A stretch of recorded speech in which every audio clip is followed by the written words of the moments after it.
Maupay nga adlaw mga kalbayugnon. Welcome sa aton programa nga Speak Up, kundiin aton giniesplikar ang mga ordinansa sa simple nga paagi. Maupay nga adlaw liwat sa iyo nga tanan.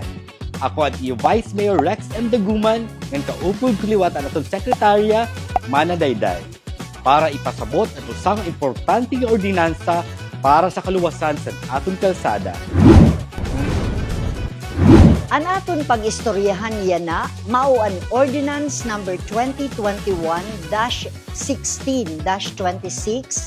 na nag-uubliga sa tanan nga motorcycle dealers sa Calbayog City nga mag-require sa valid driver's license tikang sa buyer antes makapalit san motor.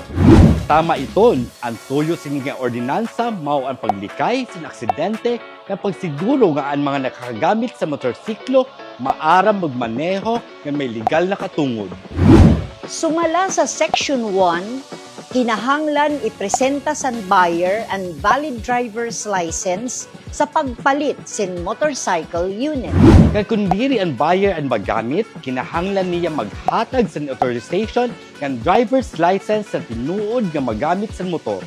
Para naman sa mga gobyerno, korporasyon o organisasyon, ang driver's license ang authorized representative ang kinahanglan ipakita. Ang business permits and licensing office ang magbabantay sini. Ang motorcycle dealers kinahanglan mag-submit ng report sa mga buyers.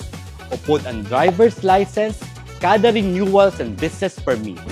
Para ini masigurado nga naihahatag san sakto nga monitoring ang pagbaligya san motorsiklo sa syudad.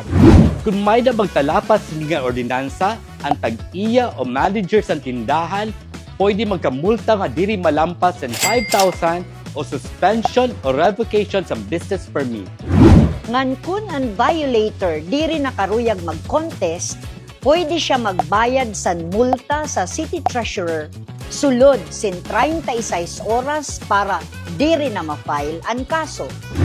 Ang ordinansa magiging epektibo pagkatapos ng publication requirements. Salamat sa iyo pag-upod yan nga adlaw. Hinumdumi, ini nga ordinansa para sa kaluwasan san kada kalbayugnon. Diri la inibalaod kundi proteksyon para sa atong mga kalsada. Maging responsable kita nga motorista. Ako ang iyo Vice Mayor Rex Daguman, padayon kita mag-aram, magpakiana, kan mag-speak up.